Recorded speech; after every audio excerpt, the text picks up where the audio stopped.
성도 여러분 안녕하십니까? 행복한 안식일입니다. 하나님의 말씀으로 다시 여러분들을 만나게 되어 참으로 반갑습니다. 계속되는 무더위 속에서 여러분의 가정에 하나님께서 주시는 은혜 안에서 건강과 평안이 늘 함께 하시기를 기도합니다. 지난 3시간 동안 저는 요한복음 15장을 통해서 예수님 안에 실제적으로 거하는 삶이 어떤 것인지에 대해서 살펴보았습니다. 오늘은 친구인가 종인가 라고 하는 제목으로 하나님의 말씀을 함께 나누려고 합니다. 다 함께 요한복음 15장 13절부터 15절의 말씀을 함께 보도록 하겠습니다. 사람이 친구를 위하여 자기 목숨을 버리면 이에서 더 큰 사랑이 없나니 너희가 나의 명하는 대로 행하면 곧 나의 친구라. 이제부터는 너희를 종이라 하지 아니하리니 종은 주인의 하는 것을 알지 못함이라. 너희를 친구라 하였노니 내가 내 아버지께 들은 것을 다 너희에게 알게 하였음이라. 얼마 전 넷플릭스에서 유행했던 오징어 게임이라고 하는 드라마에서 조연을 맡았던 배우 오영수 씨가 일약 스타덤에 올랐습니다. 58년 동안의 연기 인생 동안 거의 무명에 가까웠던 그가 오징어 게임을 통해서 한국인 최초 골든 글로브 나무조연상을 받았습니다. 극중에서 그는 구슬을 모두 잃으면 죽는 서바이벌 게임에서 자신이 바보같이 구슬을 양보하는 이유를 이렇게 말했습니다. 우린 깐부잖아. 이 깐부라고 하는 말은 딱지치기나 구슬치기 같은 놀이를 할 때 딱지와 구슬을 함께 공유하는 단짝 친구를 뜻하는 말입니다. 배우 오영수 씨는 극중에서 우린 깐부잖아 라고 하는 그 대사를 통해 자신이 단짝 친구를 위해서 대신 죽을 수도 있음을 암시한 것입니다. 예수님은 포도나무와 가지에 대해서 말씀하시다가 갑자기 친구에 대해서 말씀하고 계십니다. 언뜻 보면 이 부분은 이 요한복음 15장의 문맥상에서 잘 어울리지 않는 것처럼 보입니다. 포도나무와 가지에 대해서 이야기하시다가 갑자기 친구와 종에 대한 이야기로 화제를 전환하시는 것이죠.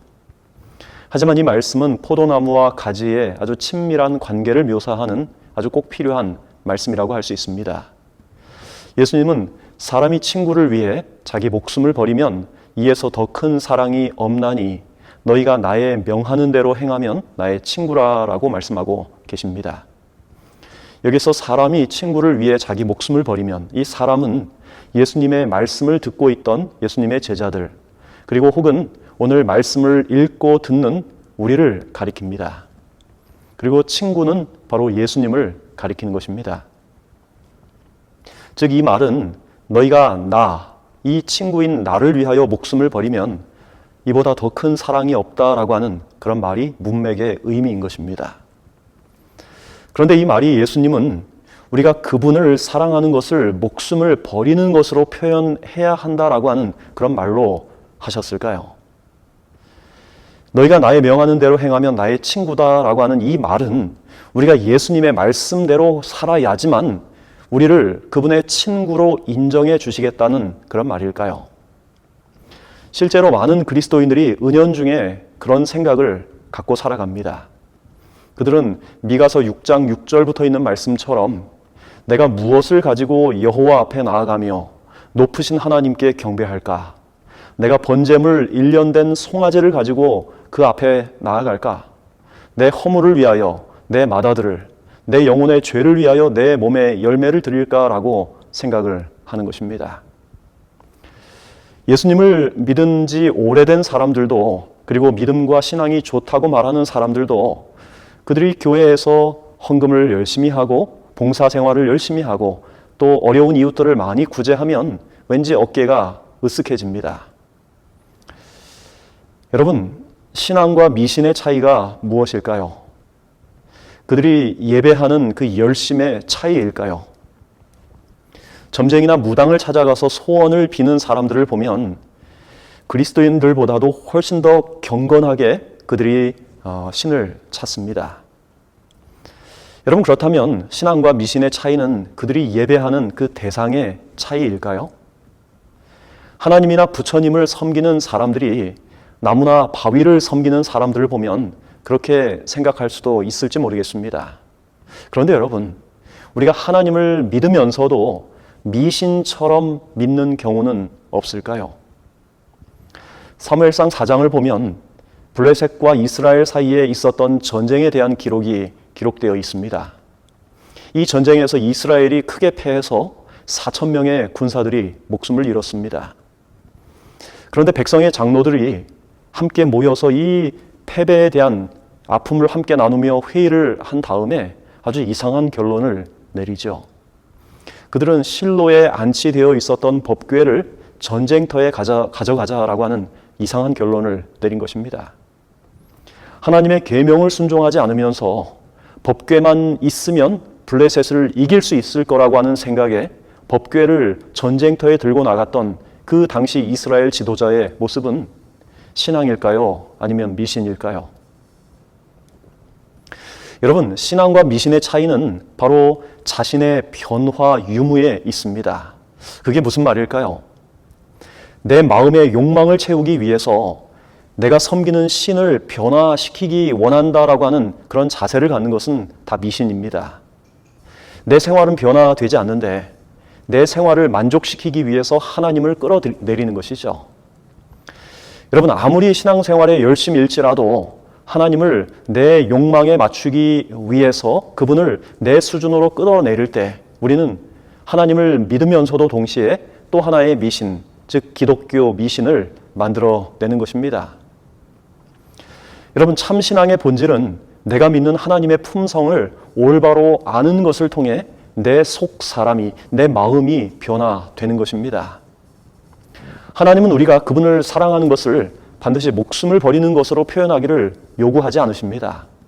또한 하나님은 우리가 그분의 계명을 지켜야만 우리를 그분의 친구로 인정하고 받아주시지 않습니다.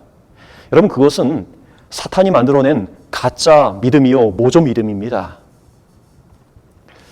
여러분, 이 말씀 가운데 우리가 주목해야 할 말씀은 이제부터는 이라고 하는 그 말씀이에요.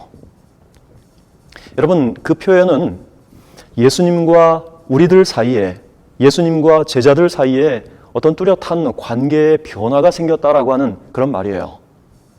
여러분, 예수께서 이 포도나무에 관한 이 이야기를 설교를 하신 때는 언제였습니까?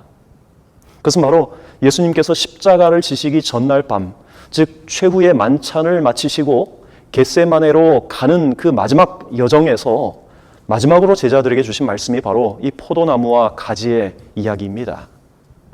즉 예수님은 제자들에게 이 말씀을 마지막으로 남기신 후에 십자가를 지신 것이죠. 그러므로 예수님의 십자가를 통해 그분과 그 제자들의 관계에, 그리고 예수님과 우리의 관계에 큰 변화가 있었다는 것을 알 수 있는 것입니다. 그 변화라고 하는 것은 신분의 변화입니다. 바로 종에서 친구로 변화된 것이죠.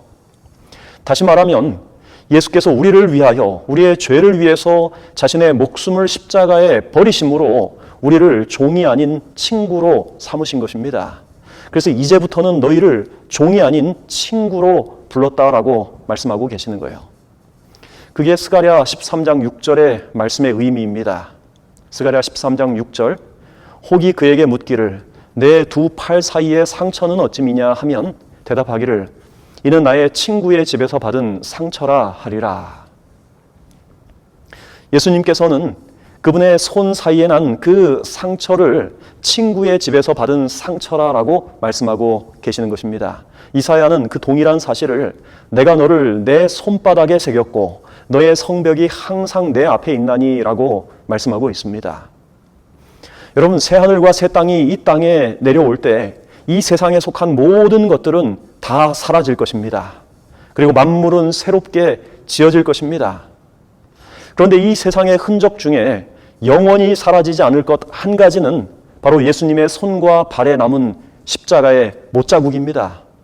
그것들은 죄인을 향한 사랑의 징표로 영원히 남겨지게 될 것입니다.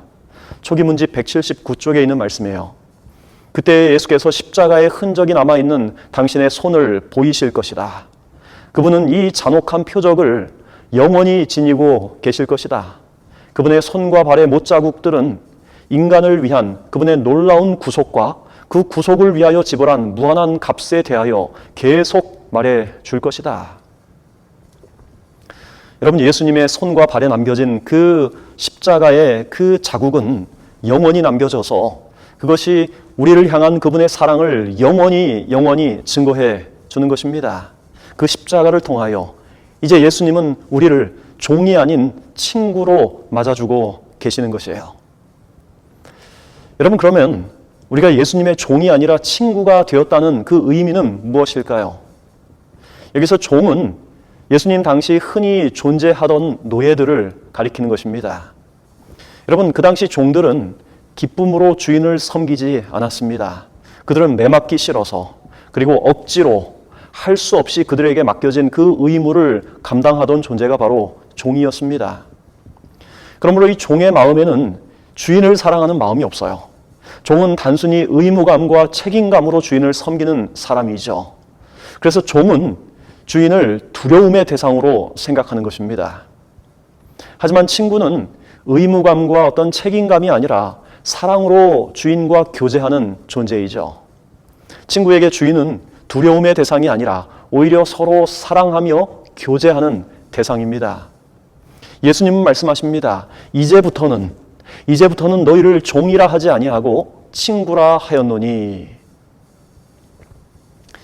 1944년 9월 2차 세계대전이 거의 막바지에 달할 때 일본의 오노다 히로라고 하는 그 정보 장교가 필리핀 루방섬에 명령을 받고 파견되었습니다. 그는 파견되면서 상관으로부터 이런 명령을 받았습니다. 절대 항복은 없다. 몇 년이 걸려도 버텨라. 최후의 병사 한 명이 남더라도 절대 항복하지 말고 야자수 열매를 먹고 버텨라. 전멸하는 한이 있어도 절대 투항하지 말라는 상관의 명령에 따라 작전을 펼치기 시작합니다. 그 다음해 봄, 미군 부대가 필리핀 루손섬에 상륙을 하면서 화력에서 밀린 일본 주력군은 오노다 소이가 속한 그 부대를 남긴 채 패퇴하고 맙니다. 250명의 오노다 부대는 첫 전투에서 207명이 전사를 하게 됩니다. 그리고 43명만이 남게 되었어요. 이때부터는 전쟁이라기보다는 그저 목숨을 부지하기 위해 정글에서 흩어져 숨어 지내는 생활이 시작이 된 것입니다. 그 중에서 생존자 43명 중 40명은 미군이 살포한 전단을 읽고 일본이 전쟁에서 항복한 사실을 알게 된 후에 투항하여 일본으로 귀국하게 됩니다. 하지만 오노다는 그 전단을 믿지 않고 더 깊은 산속으로 들어갑니다. 그렇게 30년이 지난 1974년 오노다는 필리핀 루방섬의 정글을 탐험하던 스즈키 유키오라고 하는 탐험가에 의해서 발견이 됩니다. 그는 그때까지 전쟁이 끝났다는 사실도 전혀 모른 채 여전히 무장한 채 2차 세계대전의 그 세계 속에서 생존을 위한 투쟁을 하고 있었습니다. 여러분, 예수님의 십자가를 통해 우리는 죄의 종에서 자유를 얻었습니다. 그래서 바울은 갈라디아에 보내는 그 편지에서 이렇게 말을 합니다. 그리스도께서 우리를 자유롭게 하려고 자유를 주셨으니 그러므로 굳건하게 서서 다시는 종의 멍에를 매지 말라. 오늘 저와 여러분은 예수님과 어떤 관계를 맺고 살아가고 계십니까? 종인가요? 친구인가요? 예수님은 우리를 친구로 불러주셨는데, 우리를 죄로부터 자유롭게 해주셨는데, 우리는 이 갈라디아 5장 1절의 말씀처럼 종의 멍에를 매며 무거운 삶을 살아가고 있지 않습니까? 우리가 주님을 믿는다고 고백하고 진리를 가졌다고 주장하지만, 그러나 우리의 마음속에 참된 자유와 행복은 경험하지 못하고 살고 있지는 않습니까? 여러분, 성경에는 친구가 아닌 종으로 살았던 그리스도인들의 모습이 많이 나옵니다. 그 중에 대표적인 경우가 바로 누가복음 15장 탕자의 비유에서 나오는 큰 아들입니다. 그는 동생이 돌아온 것을 기뻐하는 그 아버지를 향해서 목에 핏대를 세우고 이렇게 말을 합니다. 누가복음 15장 29절. 내가 여러 해 아버지를 섬겨 명을 어김이 없거늘 내게는 염소 새끼라도 주어 나와 내 벗으로 즐기게 하신 일이 없었더니 아버지의 살림을 창기와 함께 먹어버린 이 아들이 돌아오매 이를 위하여 살찐 송아지를 잡으셨나이다. 여러분, 이게 바로 종의 모습이에요. 그는 여러 해 아버지를 위해 열심히 일했습니다. 그는 한 번도 아버지의 명령을 어긴 적이 없어요. 누가 봐도 그는 믿을만 했고 칭찬할 만 했습니다. 그는 겉보기에 충성스럽고 아버지를 공경하는 아들의 모습이었습니다. 하지만 동생이 돌아왔을 때 그의 진짜 모습이 드러났습니다. 그가 이제까지 아버지를 섬겼던 그 진짜 동기가 무엇인지가 동생이 돌아와서야 드러나게 된 것입니다. 여러분, 그가 그날 갑자기 그렇게 된 것이 아니라 오랫동안 살아왔던 그 마음의 상태가 그날 드러나게 된 것뿐이죠. 여러분, 첫째 아들에게 결핍된 것이 무엇이었기에 그가 아버지와 가까이 있으면서도 그는 종으로 살았을까요? 다 함께 누가복음 15장 31절을 보겠습니다. 아버지가 이르되 예, 너는 항상 나와 함께 있으니 내 것이 다 내 것이로다. 여러분, 이 말씀은 동생이 돌아온 것에 대하여 못마땅한 채 항변하는 그 큰 아들을 향해서 그의 아버지가 한 말입니다. 지금 이 아버지의 대답 속에서 그 큰 아들의 문제가 무엇이었음을 우리는 알 수가 있는 것입니다. 그는 아버지와 함께 있는 것, 아버지의 것이 다 자기의 것이라고 하는 그 사실을 그 자체로 행복을 느끼지 못한 것입니다. 그는 비록 아버지에 대한 충성도 있고 열심도 있고 아버지의 사업을 위해서 희생하고 모든 것이 있었지만 아버지와 함께 있는 그 자체를 사랑하는 마음이 없었기 때문에 그는 결국 종이라고 하는 사실이 드러나게 된 것입니다. 마찬가지로 우리가 하나님을 사랑하는 사랑이 동기가 되어서 일하지 않는 사람들은 결국 종이라고 하는 사실이 마지막에 드러나게 될 것입니다. 사랑하는 여러분, 하나님 그분 자체가 내 삶의 동기가 되고 그 하나님을 사랑하는 것이 내 삶의 진짜 동기가 되어서 다른 사람을 섬기는 그런 사람들은 그런 하나님을 섬기고 사는 그 삶을 통해서 더 깊이 하나님을 체험하게 되어 있습니다. 섬기면 섬길수록 하나님과 더 친밀해지는 그런 삶을 살게 되는 것이죠. 하지만 하나님의 사랑이 진실한 동기가 아닌 사람들은 결국 자기의 의만 쌓아가는 그런 사람들이고 그들의 삶에는 영적인 피곤함과 무력감만 점점 더 쌓여가는 것입니다. 그들은 하나님을 섬기면 섬길수록 하나님과 더 멀어지는 그런 삶을 살아가고 있는 거예요. 그것이 바로 예수님 당시 수많은 사람들의 모습이었습니다. 예수님 당시 종교 지도자들은 탐심의 종이었습니다. 그들은 하나님을 섬긴다고 말하면서도 탐심의 종이 된 사람들이었어요. 열심당원들은 이념에 사로잡힌 이념의 종이었습니다. 사두개인들은 권력과 빌붙어서 권력의 종이 된 사람들이었어요. 그들의 공통점은 그들이 종교적인 일을 하고 있지만 그러나 예수를 필요로 하지 않는 그것이 문제였습니다.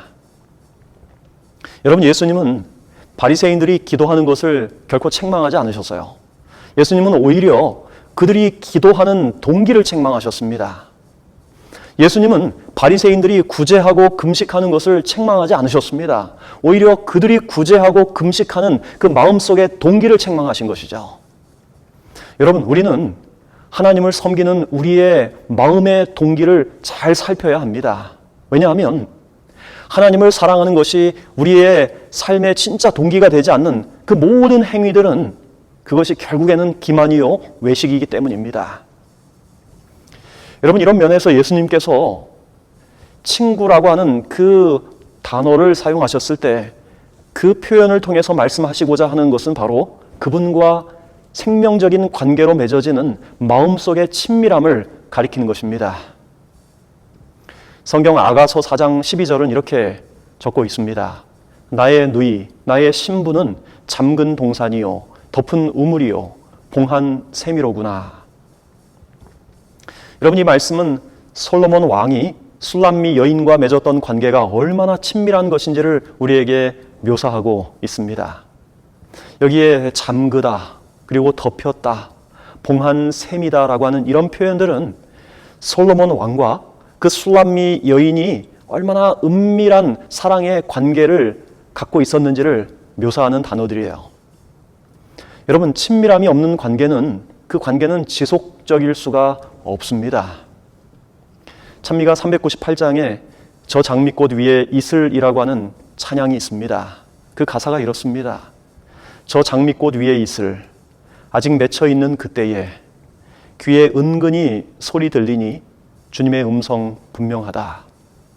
그 청아한 주의 음성 울던 새도 잠잠케 한다. 내게 들리신 주의 음성이 늘 귀에 쟁쟁하다. 밤 깊도록 동산 안에 주와 함께 있으려 하나 슬픈 세상에 할 일 많아서 날 가라 명하신다. 주가 나와 늘 동행하시어 나를 친구 삼으셨네. 우리 서로 받은 그 기쁨은 알 사람이 없도다. 여러분, 오늘 여러분은 예수님과의 이 친밀한 교제를 얼마나 귀하게 여기고 사십니까? 이 사랑의 교제를 얼마나 갈망하며 살고 계십니까? 예수님과 친밀한 관계 속에서 맺는 그 마음속의 진정한 기쁨을 여러분들은 얼마나 누리며 살고 계십니까? 스바냐 3장 17절에 너희 하나님 여호와가 너희 가운데 계시니 그는 구원을 베푸실 전능자시라. 그가 너로 인하여 기쁨을 이기지 못하여 하시며. 여러분, 이 말씀은 오늘 우리를 향한 죄 많고 병들고 교만한 우리를 향한 하나님의 사랑의 마음을 우리에게 보여줍니다. 오늘 저와 여러분에게는 우리를 이토록 사랑하시는 그 하나님을 향한 마음속의 갈망과 친밀함의 사모함이 있습니까? 오늘 이 안식일에 성령께서 우리의 마음을 새롭게 하셔서 세상의 염려와 근심, 그리고 세상을 향한 욕망을 내려놓고 주님과의 친밀한 교제를 갈망하는 마음을 우리 마음속에 주시도록 간절하게 기도하게 되기를 간절히 소망합니다. 요한복음 15장 14절의 말씀, 너희가 나의 명하는 대로 행하면 나의 친구라. 여러분, 이 말씀은요, 계명을 잘 지켜야 우리가 예수님의 친구로 인정받는다는 말이 아니라, 그것은 너희가 나를 사랑하는 그 사랑이 마음의 진짜 동기가 되어서 계명을 지킬 때 그때 너희가 진짜 나의 친구다라고 하는 그런 표현입니다. 주님을 사랑하는 그 사랑이 동기가 되어서 율법을 지킬 때 우리는 그때 진짜로 예수님의 친구가 된다는 그런 말이죠. 마태복음 19장과 마가복음 10장 그리고 누가복음 18장에는 똑같은 한 이야기가 약간씩 다르게 소개되어 있습니다.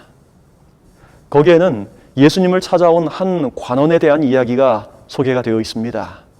그는 길을 가시던 예수께 나와서 무릎을 꿇고 내가 무엇을 하여야 영생을 얻으리까? 라고 예수님에게 질문을 합니다. 복음서의 말씀들을 종합해 보면 젊은 부자 법관이었던 그는 스스로 양심적이고 모범적인 삶을 살았다고 생각했습니다.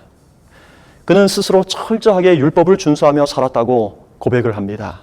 좋은 교육을 받았고 물질적인 풍요함 속에서 그에게 부족함이라고는 전혀 없었습니다. 그는 영적인 일에도 관심이 있었던 사람입니다. 하지만 영생을 생각할 때 그는 무엇인가 여전히 부족하다는 생각을 떨쳐버릴 수가 없었습니다. 그래서 예수님께 나와 무릎을 꿇었어요. 예수님은 그에게 영생의 조건으로 내가 계명을 지키라고 말씀하시죠.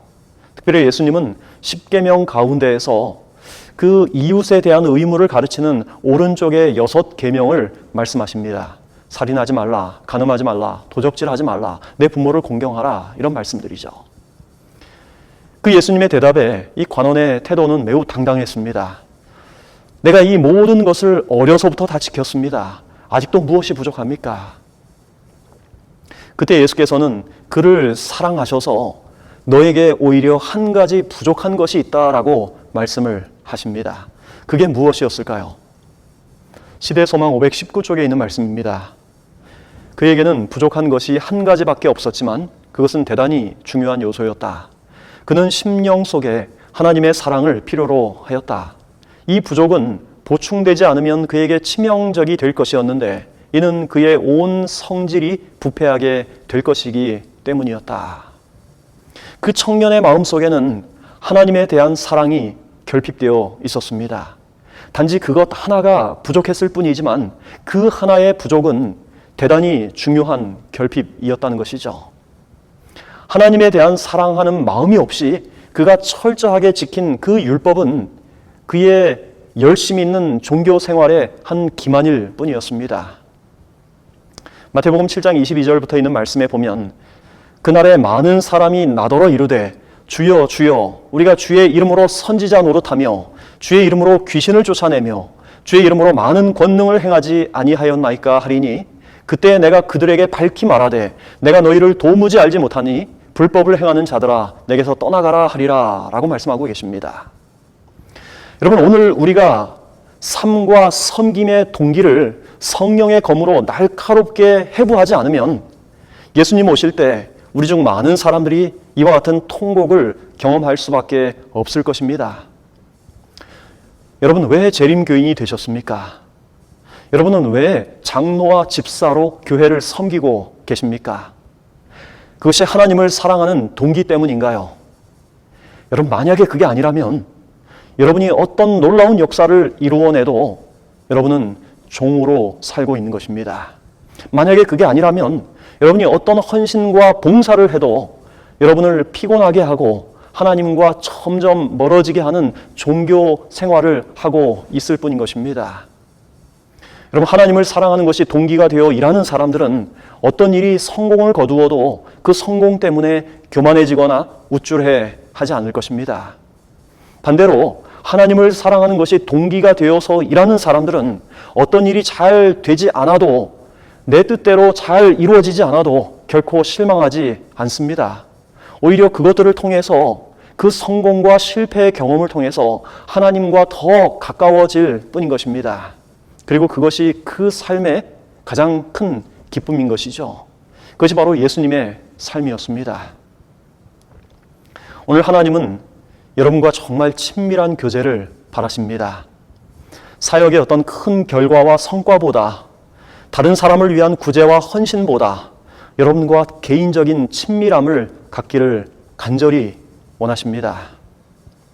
여러분, 살아가시면서 그 하나님과의 친밀함이 너무나 멀어진 채로 살고 있지는 않습니까?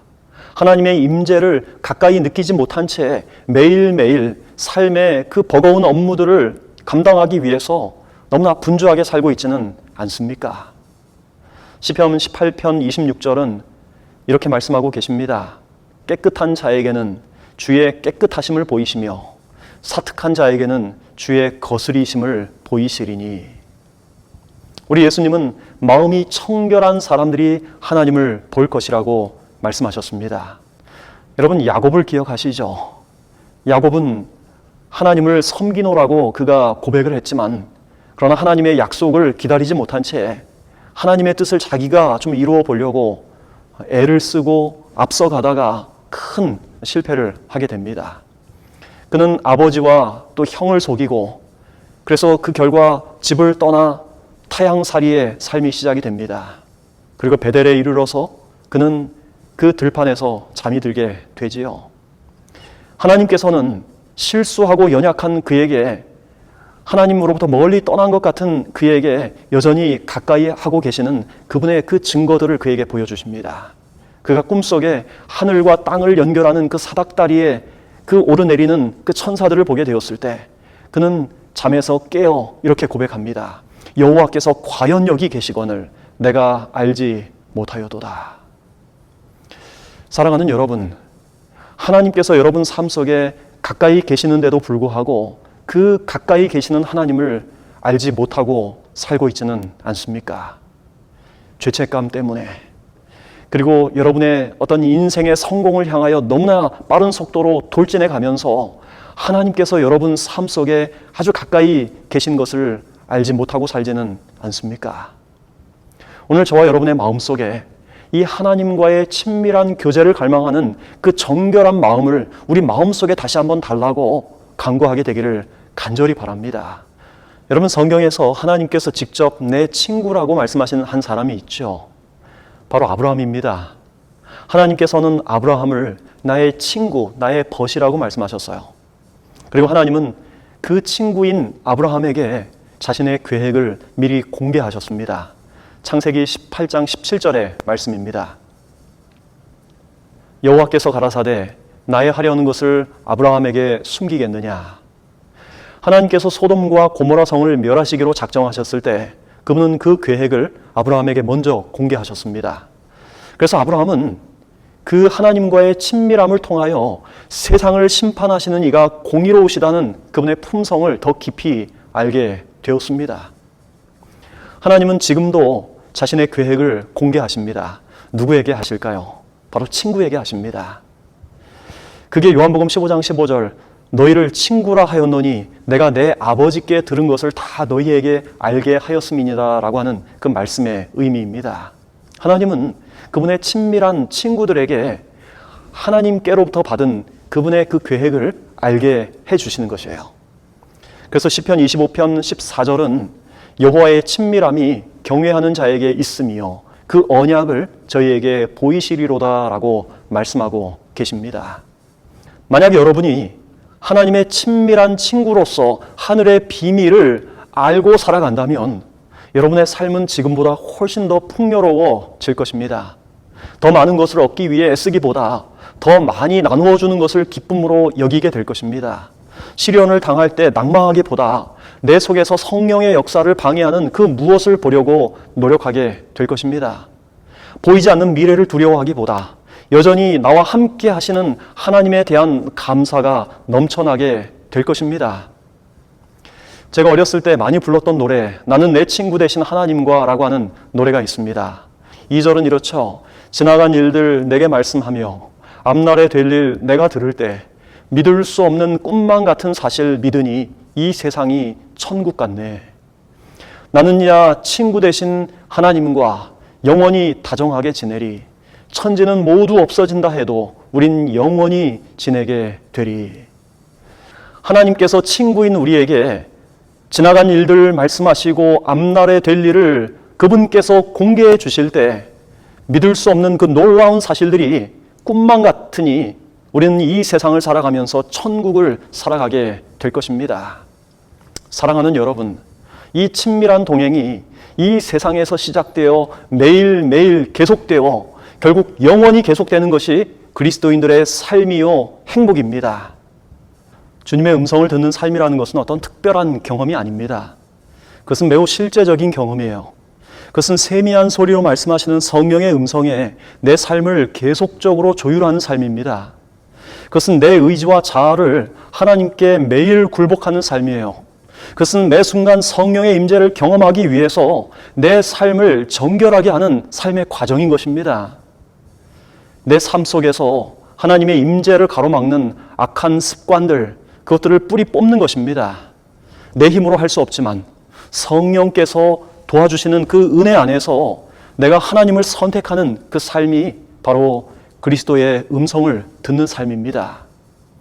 오늘 저와 여러분이 그런 행복한 선택을 하게 되기를 간절히 바랍니다. 그래서 주님과의 그 친밀한 동행이 주님 이 땅의 영광 가운데 다시 오실 때까지 계속되기를 바라며 오늘 말씀을 마치겠습니다. 함께 기도하겠습니다. 사랑의 아버지 하나님, 오늘 말씀을 통하여 주님과 다시 한번 친밀한 그 동행이 어떤 삶인지를 우리에게 가르쳐 주시니 감사합니다. 그리고 우리 마음속에 그 하나님과의 친밀함을 다시 한번 갈망할 수 있는 마음을 주시니 참으로 감사를 드립니다. 오 주님, 그러나 우리는 너무나 연약합니다. 우리는 너무나 자주 넘어지고 너무나 악한 생각에 물들어 있고 하나님을 슬프시게 할 때가 너무나 많이 있습니다. 우리의 삶이 비록 깨지고 망가지고 또 하나님과 멀리 떠나 있을지라도 우리를 구속하시는 십자가의 사랑과 은혜 안에서 우리를 다시 친구로 여겨주시고 초청해 주시는 하나님의 그 놀라운 사랑에 감사를 드립니다. 오 아버지, 이 시간 우리의 생각과 우리의 자아와 우리의 마음을 주님께 다시 한번 고백하고 드립니다. 오 주님, 우리를 받아주시고 우리를 새로운 사람으로 재창조하여 주시기를 간절히 바랍니다. 성령과 매일매일 동행하면서 우리의 의지를 굴복하면서 우리 안에 역사하시는 하나님의 그 은혜의 왕국이 우리 안에서 점점 확장되도록 아버지 인도하여 주시옵소서. 그래야 주님 이 땅에 다시 오실 때 우리 모두가 알곡으로 정결하게 구별되어 하나님의 그 창고에 가득 차는 주님의 충성스러운 백성들 삼아주시기를 예수님의 이름으로 간절히 기도합니다. 아멘.